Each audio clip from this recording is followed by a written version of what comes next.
بسم الله الرحمن الرحیم.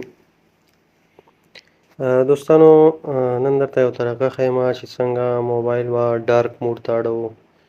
مثال د شپې چې دی تیاره وي نو دا رڼا تیزه وي د موبایل غواړئ چې ډارک موډ ته یې واړوئ، بلیک سکرین ته یې واړوئ. نو دې دپاره به تاسې راشئ، سیټینګ به اوپن کړئ. کله مو چې سیټینګ اوپن کړه، سیټینګ کې به تاسې پیدا کړئ ډسپلی اینډ برایټنس، دې باندې به کلیک وکړئ. دا مو چې کلیک دلته ډارک موډ دی، دا به تاسې آن کړئ دې ځای نه. کله مو چې آن کړه دا به ډارک موډ ته ووړي. که یې بیرته آف کړئ کولی شئ دې ځای نه آف کړئ. تاسې کولی شئ دې ته سکیجول هم برابر کړئ. په دې ډارک موډ باندې به کلیک وکړئ. سکیجول ټایم تاسې ورته آن کړئ. دې ځای نه راځئ ورته وایئ چې سټارټ څو بجې دی دا آن کېږي. مثال ورته وایئ چې فرضاً ماښام 7 بجې دی دا آن کېږي. تاسې به راشئ دلته 7 بجې به دا سټارټ ټایم شي، دا به برابر کړئ. بیا به لاندې راشئ اینډ ټایم. اینډ ټایم چې دی څو بجې دی آف کېږي. مثال 5 بجې سهار چې دا دی آف کېږي. نو دا چې دی برابر شو، د ډارک موډ مونږه برابر کړو. اوس خپله دا اتومات برابر شو، او که مینول یې مونږ برابرو دې ځای نه آن او آف کولی شو.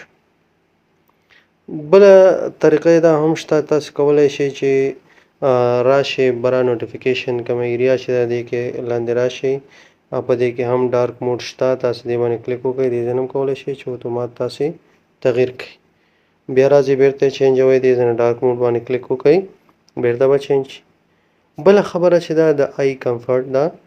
کله چې تاسې راشئ دې ځای نه سیټینګ ته، غواړئ چې دا د سکرین رڼا داسې لږ ته معلومه شي، برایټنس راځئ، آی کمفرټ باندې کلیک کوئ.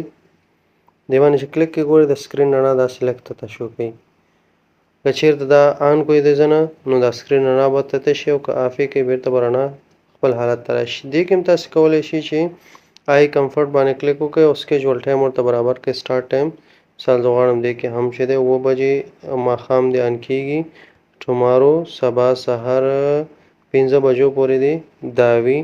دې ځای نه ورته رنګ هم تاسې تیزولی او کمولی شئ، کومه اندازه ټاکئ هغه ورته انتخاب کړئ. او بلیک اینډ وایټ کلر غواړئ او یا که نه صرف کلر غواړئ. پروټیکټ یور آیز ویل ریټینینګ د اوریجنل کلرز. نو دا به چې دی ستاسو سترګې نه خرابوي. او که الویز آن کلیک کړئ نو بس دا به همیشه دپاره آن وي. نو په دې طریقه تاسې کولی شئ چې آی کمفرټ او ډارک موډ استعمال کړئ. او د آی کمفرټ چې دی تاسې کولی شئ دلته نوټیفیکیشن ایریا کې دې ځای نه هم دا کوم چې د سترګې نشان دی دې باندې تاسې کلیک وکړئ. دې ځای نه هم کولی شئ چې تاسې آی کمفرټ آن کړئ او یا دې ځای نه یې بیرته آف کړئ. نو دغه 2 مهمې طریقې وې چې دا مې تاسو ته وښودلې. هیله ده چې د خوښې وړ مو ګرځېدلې وي.